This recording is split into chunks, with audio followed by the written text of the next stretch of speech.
आज का टॉपिक होगा आपका बूलियन लॉ और आपका प्रोपोजिशन लॉजिक आपका ओवर हो चुका है। अगर कोई क्वेश्चन रहे किसी का तो प्लीज पूछ लीजिएगा, ठीक है। और बाकी ऐप पे आपका असाइनमेंट इसका दे दिया जाएगा, तो उसको आप अलग से भी सॉल्व करोगे सारे बच्चे। तो बूलियन लॉ में या बूलियन अलजेब्रा में बूलियन लॉ क्या क्या है, कॉपी पेन लेके बैठिएगा। थोड़ा सा सॉल्व भी करना पड़ सकता है, लेकिन खैर आज हो सकता है अभी ना सॉल्व करना पड़े, मैं ही सॉल्व करके दिखाऊंगा। अगली क्लास में आपको सॉल्व करने को मिलेगा।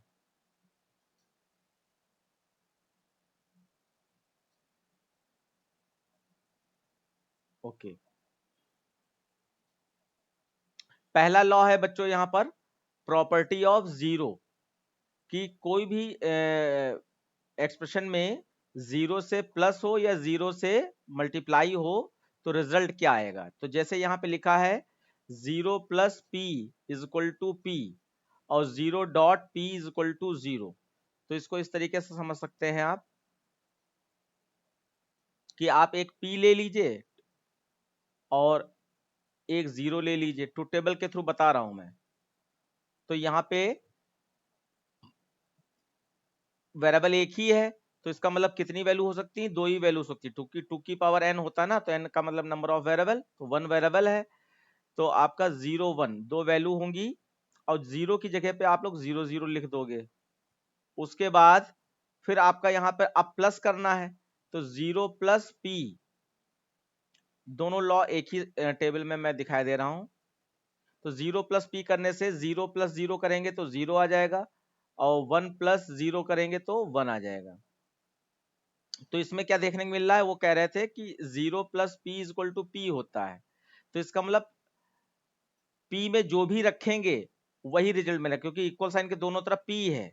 तो पी में अगर हम जीरो रखेंगे तो जीरो रिजल्ट मिलेगा, पी में हम वन रखेंगे तो वन रिजल्ट मिलेगा। तो आप देख लीजिए यहां पर वही हुआ है कि जीरो प्लस पी की जो वैल्यू आई है वो किसके इक्विवेलेंट आई है, पी के इक्विवेलेंट आई है।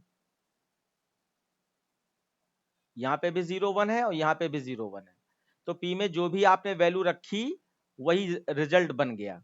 तो पी में आपने जीरो रखा तो जीरो रिजल्ट बन गया आपका यहाँ पर, और पी में आपने वन रखा तो वन रिजल्ट मिल गया। ऐसे ही कहा गया कि zero dot P is equal to zero. तो ये तो फिक्स है कि जीरो से कुछ भी मल्टीप्लाई कराएंगे तो जीरो ही आएगा। तो आपका यहाँ पे जीरो इंटू जीरो जीरो और वन इंटू जीरो जीरो, इस तरीके से आपका ये जीरो हो जाएगा। तो ये आपका इक्विवेलेंट किसके हो गया, जीरो के इक्विवेलेंट हो गया, ये वाला इस तरीके से। ऐसे ही आपका प्रॉपर्टी ऑफ वन है, तो प्रॉपर्टी ऑफ वन में भी आप इसी तरीके से ट्रुथ टेबल बना सकते हैं। मैं अगली ट्रुथ टेबल ऐसी बना दे रहा हूं प्रॉपर्टी ऑफ वन के लिए,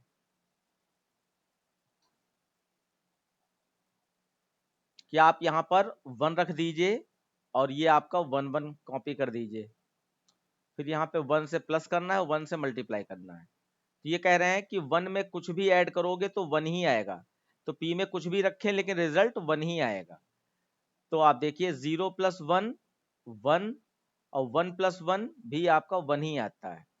तो अब यहाँ पर ये दिखाया गया कि वन में जो भी रखोगे तो रिजल्ट वन ही आएगा। तो आप इसको मैच कर सकते हैं कि ये आपका इक्विवेलेंट है इस वन के, ये इक्वल है। उसके बाद कहा गया कि वन के साथ अगर कुछ मल्टीप्लाई कराओगे तो जिस चीज को मल्टीप्लाई कराओगे वही रिजल्ट बन जाएगा। जैसे कि ऊपर था कि जीरो के साथ में जिस चीज को प्लस करोगे, जीरो के साथ जिस चीज को प्लस करोगे वही रिजल्ट बन जाएगा।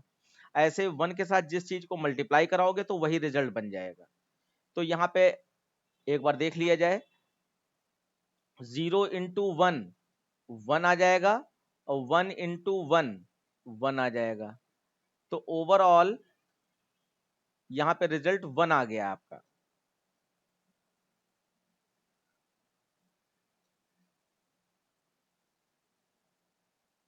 ये रिजल्ट वन आ गया है। तो यही इसमें बताया गया था कि zero into one, sorry zero into, मैं यहाँ पे मल्टीप्लाई कर रहा हूँ ना, तो जीरो इंटू वन आपका जीरो हो जाएगा बच्चों, और वन इंटू वन वन हो जाएगा। तो ये देखो पी में जो रखा वही पी ही रिजल्ट बन रहा है, तो ये पी से ही आपका मैच कर रहा है, पी वाली वैल्यू से ही। कुणाल क्लियर हो रहा है? Yes sir. उसके बाद अब है आपका एब्जॉर्प्शन लॉ।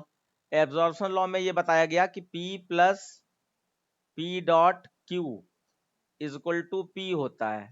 तो इसमें LHS लेकर आप ये काम करके देख सकते हैं, LHS। इसमें आपने P plus P dot Q ले लिया है। अब इसको आप प्लस एक्सप्रेशन सॉल्व करने में लॉजिक क्या होता है, या तो मल्टीप्लाई करें या तो कॉमन लें। तो यहाँ पर हमारा कॉमन आ रहा है, P कॉमन आ रहा है, तो P को कॉमन निकाल लिया तो आपका 1 प्लस Q। और यहाँ पे लॉ अभी आप 1 के साथ लॉ पढ़ चुके हो, 1 plus P is equal to 1 होता है, ऐसे 1 plus Q is equal to 1 हो जाएगा। तो 1 plus Q is equal to 1, तो आपका P डॉट 1 आएगा और लास्ट में आपका आंसर P हो जाएगा। और ये P क्या है, ये LHS है, सॉरी RHS है। तो LHS लेकर मैंने RHS निकाला, तो ये आपका P निकल आया है। इस तरीके से ये प्रूविंग होगी। इसको आप जो है जब कॉपी पे नोट्स बनाओगे तो ये चीजें साइड में आपको लिखनी होंगी कि जो चीजें प्रूफ हो सकती वो मैं करके यहाँ पर दिखा रहा हूँ। इसके बाद दूसरा वाला देखिए, यहाँ पे कोई क्वेश्चन है किसी का? सुभी आ गया? Yes sir. ओके। उसके बाद दूसरा वाला इसका लॉ देख लेते हैं, P डॉट, और ये लॉ आपको याद होने चाहिए क्योंकि आपका 6 नंबर का कम से कम लॉ से ही पूछ लिया जाएगा। एक तो लॉ ही पूछ लिया जाता है, एक एक्सप्रेशन में आता है, एक प्रूविंग में आ जाता है, केमैप में भी लॉ यूज होता है, इसलिए लॉ बहुत इंपॉर्टेंट है। ओके, तो यहाँ पे देखो एक्सप्रेशन में आपका इज इक्वल टू P दिया गया है, तो आप LHS लेके अगर करते हैं तो LHS P dot P plus Q, आपका ये P डॉट P हो जाएगा प्लस P डॉट Q हो जाएगा। अब यहाँ पे लॉ है आपका कि P dot P is equal to P होता है, ये आप अभी नीचे पढ़ोगे, P dot P is equal to P होता है। तो आप यहाँ पे एक P लिख लीजिए प्लस P डॉट Q। अब इसमें P कॉमन आ जाएगा आपका, तो 1 प्लस Q बचेगा, और 1 प्लस Q आपका जो है 1 हो जाएगा, तो आपका P डॉट 1 बचेगा और लास्ट में RHS में आपका P आ गया। तो ये आपका LHS से RHS निकल आया। बस इतना ही इसमें करना होता है। क्लियर बच्चों? यस उसके बाद नेक्स्ट है आपका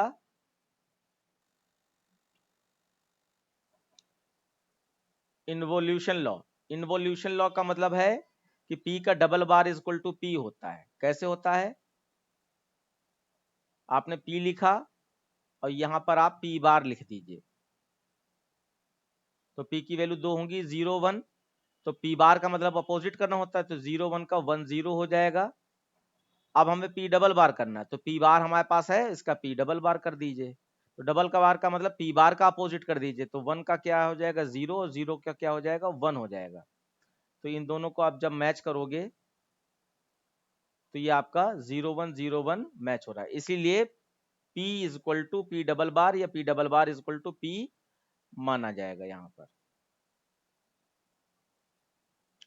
उसके बाद है आपका आइडेम्पोर्टेंस लॉ।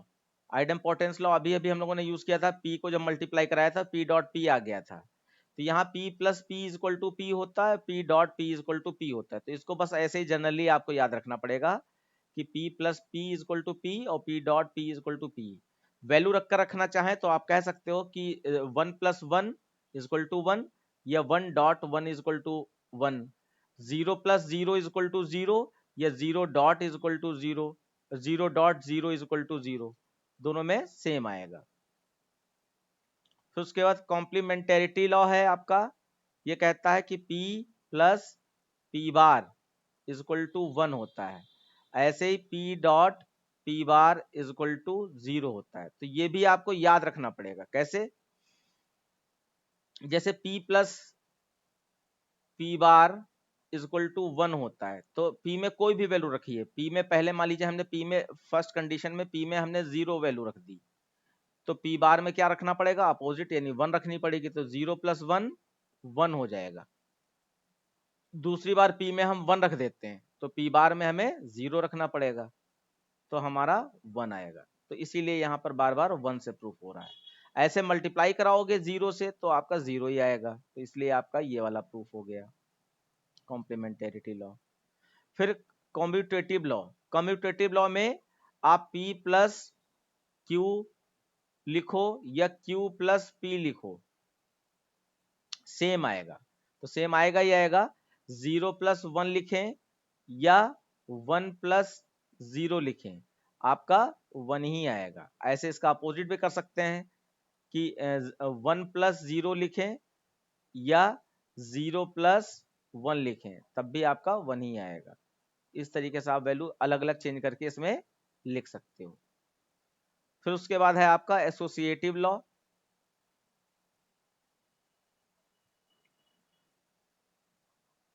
एसोसिएटिव लॉ में आपको खाली ये बताने की कोशिश की जा रही है कि अगर पूरी एक्सप्रेशन प्लस में है तो ब्रैकेट का कोई रोल नहीं होता। ब्रैकेट लगे हैं तो उसको इग्नोर कर सकते हैं और आगे आप बढ़ सकते हैं। क्या कि जैसे कि यहाँ पर p + q को ब्रैकेट बंद कर दिया गया और प्लस r है, और यहाँ पर q + r को ब्रैकेट बंद कर दिया और प्लस p है, तो कोई फर्क नहीं पड़ता। जैसे कि p + q ब्रैकेट बंद है प्लस r, टू टेबल से भी इसको निकाल सकते हैं आप, equal to p + q + r, ये इस तरीके से है।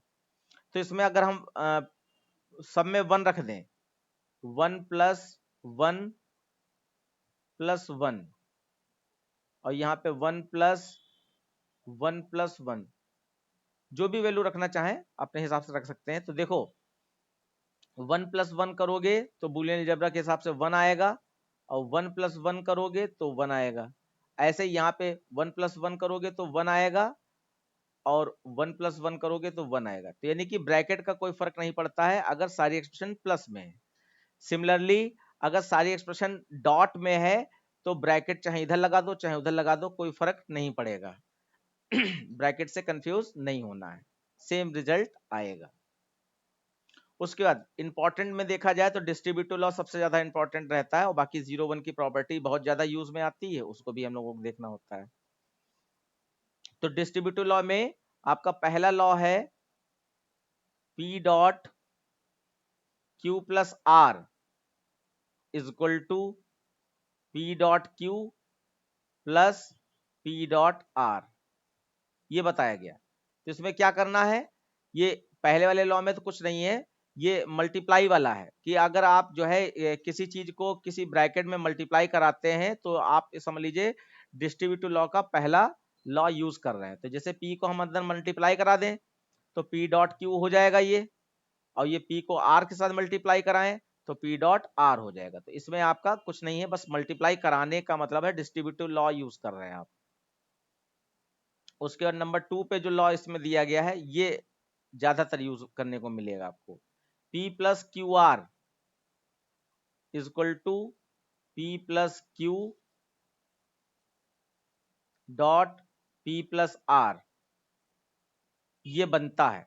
तो इसमें क्या करना होता है याद रखने के लिए, तो आप ऐसे समझ लीजिए कि जब कभी भी ऐसा हो कि आपके दो टर्म दिए हैं, पहला टर्म जैसे ये है दूसरा टर्म ये है, दो टर्म दिए हैं, तो पहले टर्म में एक वेरिएबल हो और दूसरे टर्म में एक से अधिक वेरिएबल हो मल्टीप्लाई फॉर्म में, और बीच में प्लस लगा है, तो एक बार इस p को q के साथ लिख सकते हैं, तो p + q लिख दिया आपने, p + q, और एक बार इस p को r के साथ लिख सकते हैं तो p + r लिख दिया।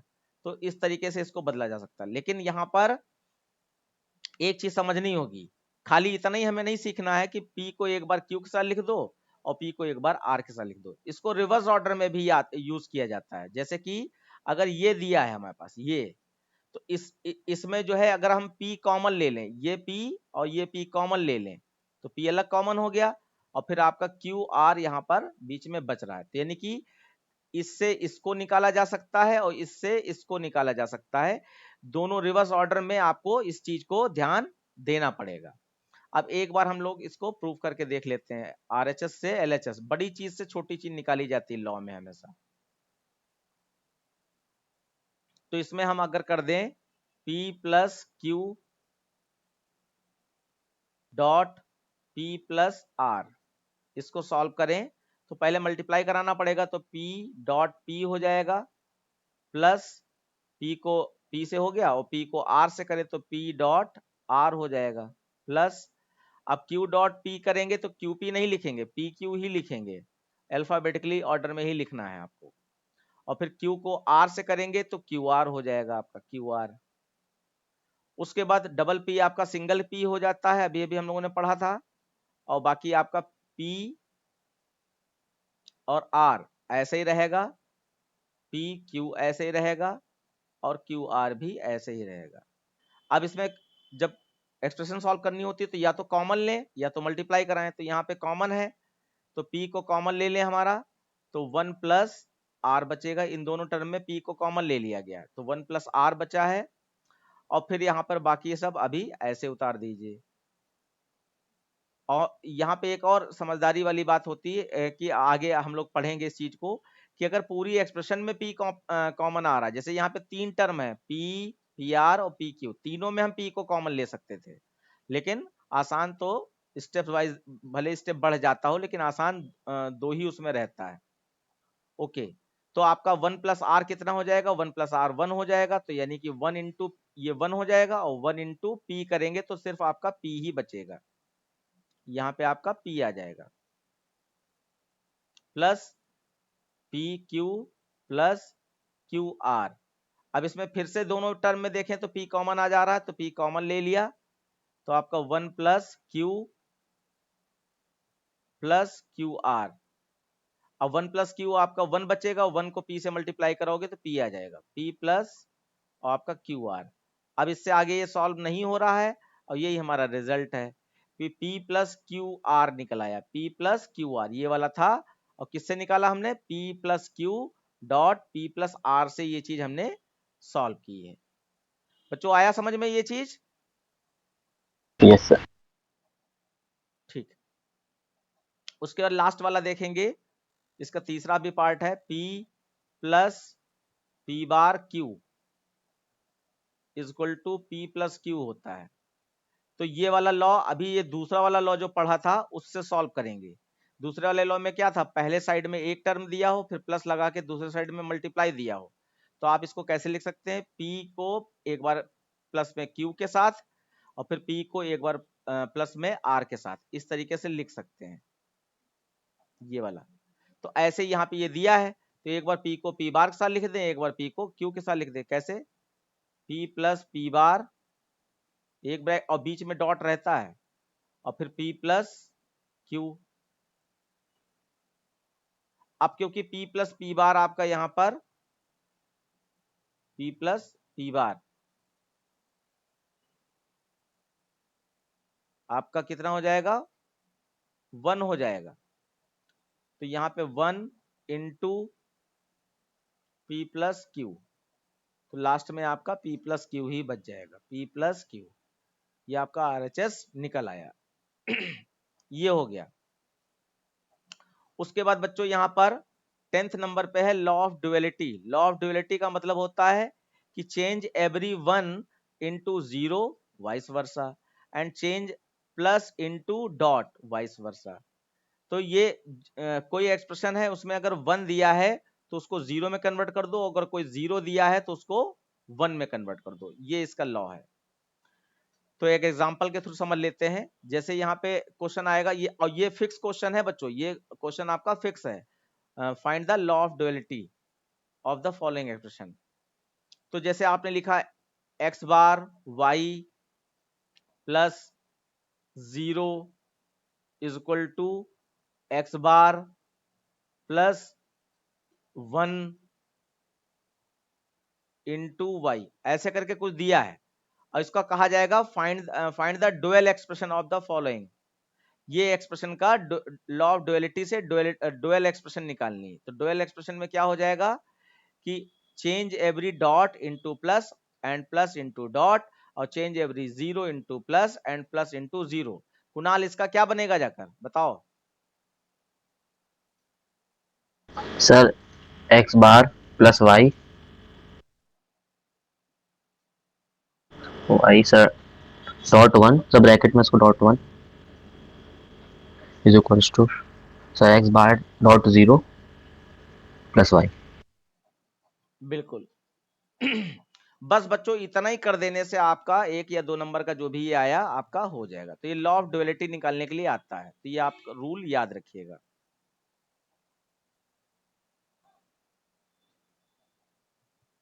फिर उसके बाद आया है आपका ये सबसे पॉपुलर है डी मॉर्गन लॉ।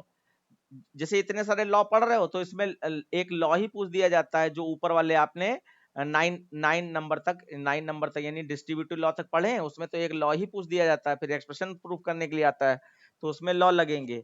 लेकिन ये 2 क्वेश्चन बच्चों सेपरेट आते हैं, लॉ ऑफ ड्युअलिटी और डी मॉर्गन्स लॉ, ये सेपरेट क्वेश्चन आते हैं, ठीक है। तो लॉ ऑफ ड्युअलिटी वाला मैंने बता दिया, find the dual expression of the following, ऐसे करके आ जाता है। और इसमें डी मॉर्गन लॉ में ये कैसे आता है, ये लिख के आता है फाइंड द ये एक मतलब सेपरेट क्वेश्चन आएगा, फाइंड द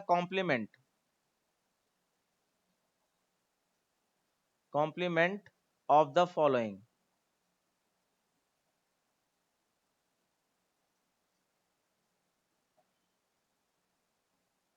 एक्सप्रेशन, मतलब कोई भी एक्सप्रेशन का कॉम्प्लीमेंट फाइंड करने के लिए आएगा। तो मान लीजिए एक्सप्रेशन ऐसे दिया गया है, f ब्रैकेट में x y z is equal to x bar dot y dot z plus x dot y bar dot z bar, ऐसे करके कुछ दिया है, ठीक है। और इसका कहा जा रहा है कि इसका कॉम्प्लीमेंट फाइंड करो। तो कॉम्प्लीमेंट फाइंड करने का मतलब है बच्चों कि जो भी ये एक्सप्रेशन है तो आपको f बार निकालना है, ये f का मतलब ये है और f बार निकालना है आपको। तो ये आपका इस तरीके से लिखा जाएगा, x बार पूरी एक्सप्रेशन पहले उतार दीजिए, x बार yz plus x dot y बार z बार, ये पहले पूरी एक्सप्रेशन उतार दीजिए। उसके बाद क्या कीजिए, इस पे होल बार लगा दीजिए, whole bar, find the complement का मतलब है होल बार लगा दीजिए। और आगे लिख सकते हैं कि यूजिंग डी मॉर्गन लॉ, ये आगे लिख सकते हैं, यहां पर होल बार लगा दिया। अब इसमें रूल क्या होता है, break the line change the sign. तो पहले लॉ समझ लेते हैं, लॉ ये क्या था, जैसे आपका p प्लस क्यू का होल बार है तो ये break the line change the sign होता है, यानी कि लाइन तोड़ो और साइन चेंज कर दो, तो डॉट प्लस में प्लस डॉट में चेंज हो जाता है।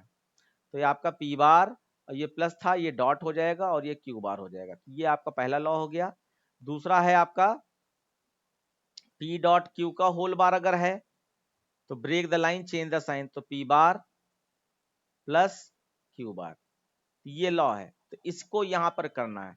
तो नॉर्मली क्या होता है, प्लस जहां होता है वहां से तोड़ते हैं, प्लस से तोड़ते हैं, तो ये प्लस से तोड़िए तो आपका ये हो जाएगा x बार y z का होल बार, और ये जैसे ही डॉट आता है वैसे चीजों को ब्रैकेट में बंद कर दिया जाता है, तो ये प्लस जो है ये डॉट बन गया। और फिर यहां पर x dot y bar dot z बार का होल बार। और बच्चों ये तब तक तोड़ना है जब तक होल बार मिल रहा है, तो अभी होल बार है हमारे पास, इसको फिर तोड़े तो ये आपका हो जाएगा x, अब ये डॉट से टूटेगा तो x डबल बार, और ये डॉट जो था ये प्लस हो जाएगा y बार प्लस z बार, ब्रैकेट में है ये। और उसके बाद जो है डॉट लगाई है, x बार डॉट की जगह प्लस हो जाएगा, y का डबल बार हो जाएगा क्योंकि एक बार पहले से है, प्लस z का डबल बार हो जाएगा क्योंकि एक बार पहले से है। अब इन्वोल्यूशन लॉ में आपने देखा था डबल बार कैंसिल हो जाते हैं, तो ये डबल बार आपके कैंसिल हो जाएंगे, तो फाइनल एक्सप्रेशन आपकी आ जाएगी x plus y bar plus z bar dot x bar plus y plus z, double bar cancel हो जाएंगे, ठीक है। अब कई कई स्कूल्स में टीचर्स गड़बड़ कर देते हैं कि वो कहते हैं कि इसको सॉल्व भी कर दो। तो जब तक कहा ना जाए क्वेश्चन में कि find the complement and reduce the expression, find the complement, तो कॉम्प्लीमेंट बस यही निकला है, एंड रिड्यूस द एक्सप्रेशन या सिंप्लीफाई द एक्सप्रेशन, तब तो हम इसको मल्टीप्लाई करा के और सॉल्व करेंगे। लेकिन अगर सिंप्लीफाई या रिड्यूस नहीं कहा गया तो आपका बस आंसर यही है, लेकिन वो लोग गलती कर देते हैं, इसको भी रिड्यूस कर देते हैं। तो वो बिल्कुल नहीं करना है, बिल्कुल साफ साफ मैं मना कर रहा हूं कि आप break the line change the sign करते जाइए, जहां पे सारा होल बार टूट जाएगा वहीं पे आपका फाइनल रिजल्ट है, जब तक ये ना कहा जाए कि इसको फर्दर सिंप्लीफाई कीजिए। क्लियर हो गया बच्चों? Yes sir. और लोगों की आवाज नहीं आ रही है? सुभी, Yes, sir. श्रेया, आंसी, आपको Yes, क्लियर sir. हो रहा है बेटा? Yes, sir. प्लीज बोल दिया कीजिए। ओके, तो ये है आपका। उसके बाद प्रोपोजिशन लॉजिक आप पढ़ ही चुके हो, ठीक है? तो उसका लॉ, क्योंकि वो भी लॉ थे तो मैंने वहां तो बताए थे, लेकिन यहाँ पे मैं एक बार दिखाई दे रहा हूं आपको। टोटल मैंने यहाँ पर ये 14 तक बना दिया है, आपकी बुक में इतना नहीं होता, लेकिन ये यूज तो होते ही हैं आपके, ठीक है? तो यहाँ पे डी मॉर्गन के लॉ के बाद है आपका कंडीशनल लॉ, कंडीशनल एलिमिनेशन। तो कंडीशनल एलिमिनेशन में आपका सिर्फ इतना ही था कि कहीं पे भी आपका P कंडीशनल Q दिया गया है तो ये आपका P बार प्लस Q हो जाता है। P कंडीशनल Q है तो P बार प्लस Q हो जाएगा। ऐसे ही बाई कंडीशनल में देखें तो यहाँ पे आपका P बाई कंडीशनल का मतलब दोनों साइड में ऐड होंगे। Biconditional Q is equal to, तो एक लॉ है आपका P bar conditional Q, sorry P conditional Q, एक तो ये लिखा जा सकता है, और फिर आपका डॉट यहां लग जाता है, और फिर Q conditional P, Q conditional P ये लिखा जाता है। तो P बाई कंडीशनल Q का मतलब है P conditional Q dot Q conditional P, और इसका दूसरा रूप अगर देखा जाए तो दूसरा रूप ये भी हो जाता है, P biconditional Q is equal to P bar Q bar plus P dot Q, ये भी हो जाता है। तो अब ये दोनों P बाई कंडीशनल Q के इक्विवेलेंट में ही आए हैं, इसका मतलब ये इसको अगर सॉल्व किया जाए तो इसकी इक्विवेलेंट वैल्यू क्या निकलेगी, ये निकलेगी। तो अब हम लोग यही करने जा रहे हैं, ठीक है? पहले इसको करके देखते हैं कि ये इसके इक्वल है या नहीं है। तो एक सिंपल क्वेश्चन ये हो सकता है कि आपसे ये कहा जाए कि prove LHS is equal to RHS, तो LHS में क्या दे दिया गया, P कंडीशनल Q, क्योंकि ये तो आपको याद ही करना पड़ेगा, बाकी प्रूविंग मैं दिखा रहा हूं। P conditional Q dot Q conditional P is equal to P bar Q bar plus PQ, ये आपसे कहा जाएगा कि इसको LHS equal to RHS prove कीजिए। तो आप कैसे प्रूव करोगे? तो आपके पास एक फॉर्मूला है, क्या है? P कंडीशनल Q का मतलब होता है P बार प्लस Q, ये होता है। तो P कंडीशनल Q यहां पे भी है तो मैं वैल्यू पुट कर दूं, P बार प्लस Q हो गई वैल्यू, डॉट आंसी यहां पे बताओ Q कंडीशनल P का क्या हो जाएगा? Q conditional P, Sir, Q bar plus T. Q bar plus P हो जाएगा, बिल्कुल सही। अब इससे हम लोग ये निकाल रहे हैं RHS। अब हमारा एक्सप्रेशन कह रही है मल्टीप्लाई करो, तो P बार और Q बार को मल्टीप्लाई कर दीजिए, तो P बार Q बार आ जाएगा प्लस सॉरी P बार को P के साथ मल्टीप्लाई कीजिए तो P बार P आ जाएगा, प्लस अब Q को Q बार से मल्टीप्लाई कीजिए तो Q बार हो जाएगा, प्लस और Q को P से मल्टीप्लाई कीजिए तो QP ना लिखकर PQ लिखेंगे, ठीक है? PQ। अब देखिए, अब यहां पे आंसर आप बताओ Q डॉट Q बार क्या हो जाएगा, या P बार डॉट Sir, 0. हाँ, या P बार डॉट P क्या हो जाएगा, 0 हो जाएगा। बिल्कुल सही आपने पहचाना, डरिए नहीं, आपने जो समझा है उसको बोलना है बस। तो आपका ये 0 हो जाएगा और ये भी आपका 0 हो जाएगा और ये आपका पी क्यू आ जाएगा। प्लस में 0 का कोई वैल्यू नहीं होता है, इसलिए 0 हट जाएंगे, तो पी बार Q bar plus P Q, ये आपका आंसर हो जाएगा, जो कि आपका इसके इक्विवेलेंट है। आ गया सुभी?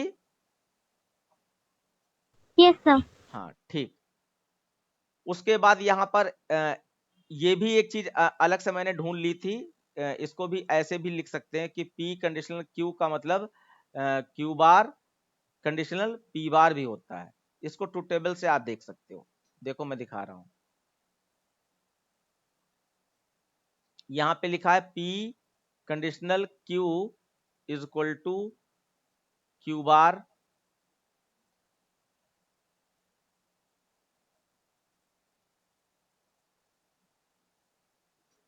थोड़ा सिस्टम अपडेट हो रहा है इसीलिए गड़बड़ हो रहा है। हाँ, क्यू बार प्लस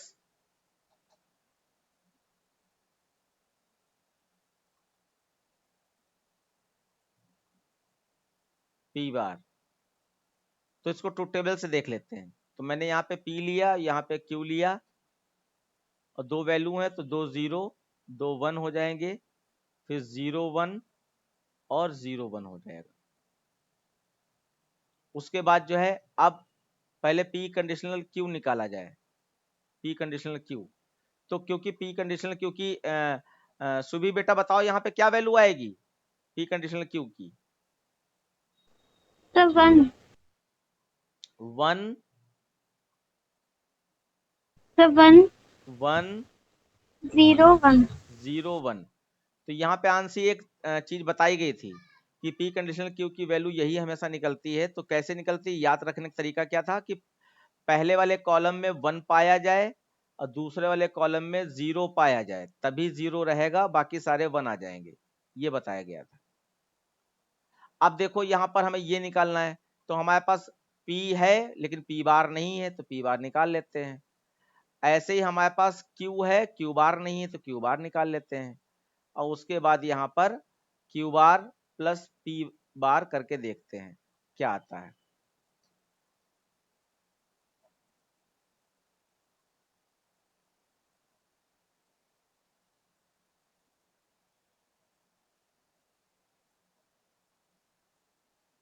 ओके,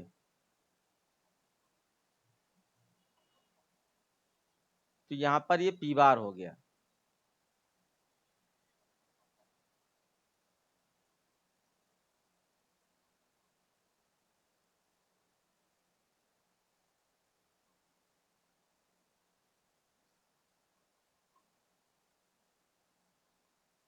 हद हो गई। हाँ ये हो गया। तो अब P बार की वैल्यू क्या है? P की वैल्यू 0 0 1 1 है, तो P बार की वैल्यू 1 1 0 0 हो जाएगी। सर वो क्यू बार कंडीशनल पी बार होगा। अच्छा कंडीशनल है, प्लस लगा दिया मैंने, ठीक है।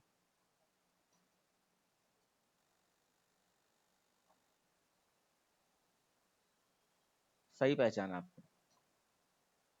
ये पेन को ही हम समझ रहे थे कि ये कैसे वर्क कर रहा है, क्या कर रहा है नाटक। अभी भी देखो नाटक कर रहा है।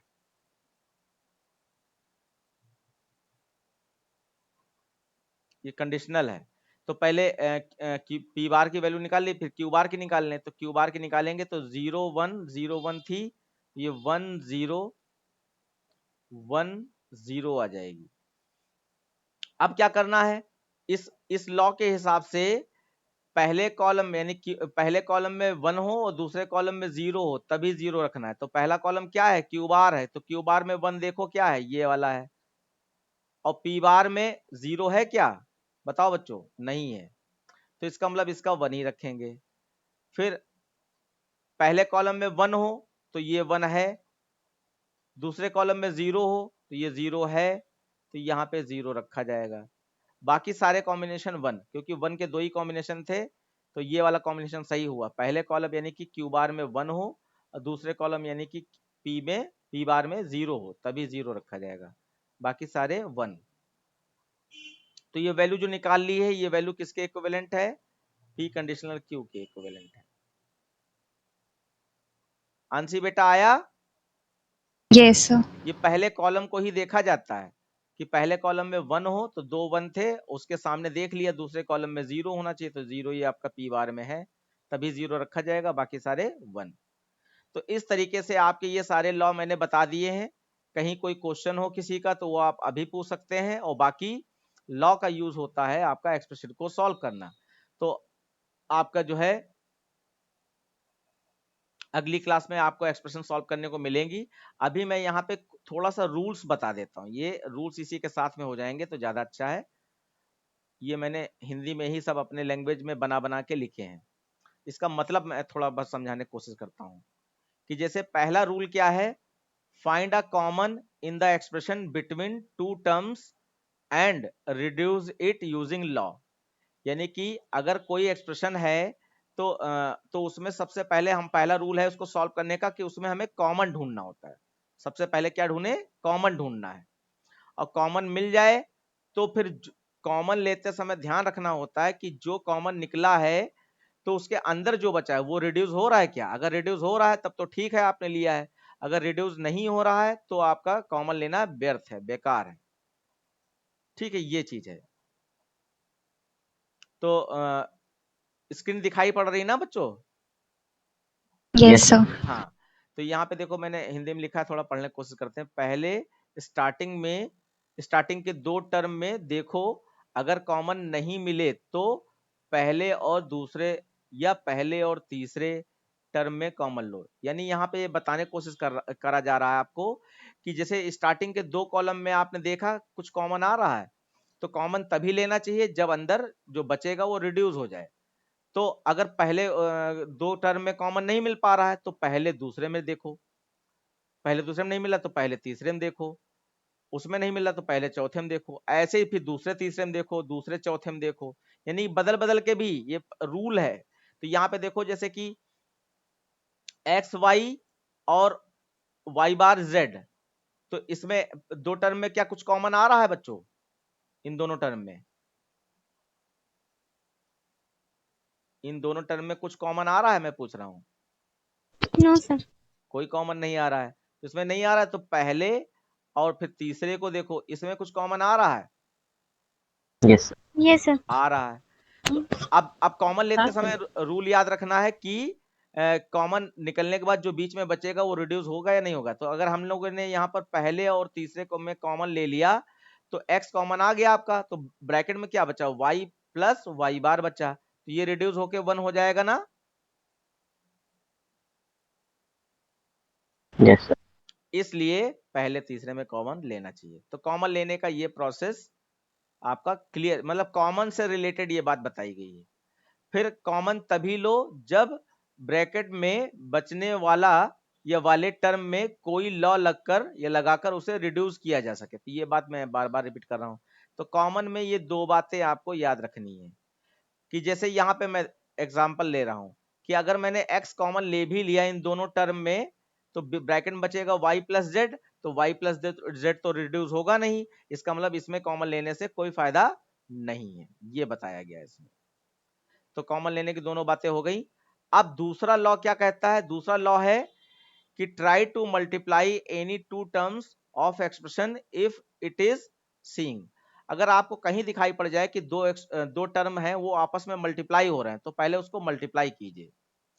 तो मल्टीप्लाई करने में 2 रूल हैं, मल्टीप्लाई करने में 2 रूल हैं। क्या है, 2 टर्म को मल्टीप्लाई करते समय एक जैसे लेटर्स पास पास लिखो। तो जैसे यहां पर बताया जा रहा है, मैं लिख के भी दिखा दे रहा हूं। जैसे आपके पास है एक्स बार, वाई और जेड बार, ये है, और इसको मल्टीप्लाई करना है आपको एक्स जेड से। तो मल्टीप्लाई करते समय ये कहा जा रहा है कि एक जैसे टर्म को पास पास रखो। तो एक्स बार और ये वाला एक्स ये पास कर दिया, वाई बीच में रहेगा क्योंकि अल्फाबेटिकल भी आपको रखना है, ये y बीच में हो गया, और z बार आपका पास आ जाएगा, z बार और z पास आ जाएगा। ऐसे मल्टीप्लाई करने से फायदा ये मिलेगा कि जब x और x बार पास आ गया तो ये 0 हो जाता है, या z बार आ गया पास में तो ये 0 हो जाता है। तो ये इसका मतलब ये पूरा टर्म आपका 0 हो जाएगा। तो पहला आपका यही है रूल। और दूसरा, मल्टीप्लाई करते समय लेटर्स को अल्फाबेटिकल ऑर्डर में ही रखने की कोशिश करें और फिर लॉ लगाकर उसे रिड्यूस करें। तो ये आपका मल्टीप्लाई में लॉ हो गया। फिर टिप क्या है? टिप्स ये है कि जितनी ज्यादा एक्सप्रेशन सॉल्व करोगे या जितनी सॉल्व एक्सप्रेशन देखोगे उतना ही आपका कॉन्फिडेंस बढ़ेगा। जितनी ज्यादा एक्सप्रेशन सॉल्व करोगे तो आपका कॉन्फिडेंस लेवल बढ़ेगा, या जितनी सॉल्व एक्सप्रेशन को समझते हुए आगे बढ़ जाओगे तो आपका कॉन्फिडेंस बढ़ेगा। वरना इसका कोई और, ये मैंने इतना जो अलग से निकाला है आपको समझाया जा रहा है, ये भी आपको समझाना मुश्किल है। वो हर स्कूल में टीचर जो है एक्सप्रेशन लेगा और अपने हिसाब से उसको सॉल्व कर देगा। आपके दिमाग में कोई एक सीक्वेंस नहीं आएगा कि ये क्या ध्यान रखना चाहिए एक्सप्रेशन को सॉल्व करते समय। तो वो रूल मैंने यहाँ पे बनाकर अपनी तरफ से आपको बताए हैं, इनको आपको फॉलो करना है। अगली क्लास में कॉपी पेन लेके बैठिएगा, एक दो एक्सप्रेशन मैं सॉल्व करूंगा, बाकी आपको ही मैं आपके द्वारा ही सॉल्व करवाऊंगा। ठीक है, तो ये एक एग्जाम्पल लिख लीजिए, एक एक्सप्रेशन मैं खाली यहाँ पे दे रहा हूं, ये आपका होमवर्क है और इसको जो है आप लोग जो है व्हाट्सएप पे भेजोगे बच्चों, सॉल्व करके व्हाट्सएप पे भेजोगे कि इसका सोल्यूशन आपके हिसाब से क्या आया। मैं यहाँ पे लिख भी दे रहा हूं, जैसे ये है आपका सी डॉट डी का whole bar, C dot D का होल बार, इसको लिख लीजिए बच्चों, प्लस ए, ये ब्रैकेट में है, और फिर प्लस ए प्लस सी डी और प्लस ए डॉट बी, ये आपको सॉल्व करनी है। नोट कीजिए बच्चों।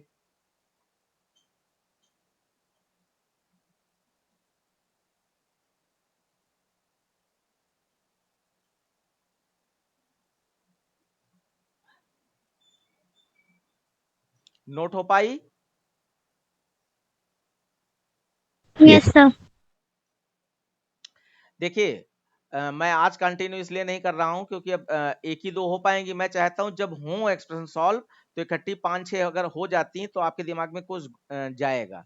अभी आपका काम खाली इतना ही है कि जो एक दिन का बीच में गैप बन रहा है तो आप अपने नोट्स को कंप्लीट कीजिए और साथ में ये लॉ दिमाग में बैठाने की कोशिश कीजिए, क्योंकि ये लॉ याद होना जरूरी है। क्योंकि एक क्वेश्चन ये आ जाता है, simplify the following expression and name the law in each step, name the law in each step. ये वाली जो बात है ये इंपॉर्टेंट है कि वो हर स्टेप में कह रहे हैं कि लॉ भी बताओ, कौन से लॉ से आपने ये चीज करवा दी है, तो ये आपको आना चाहिए।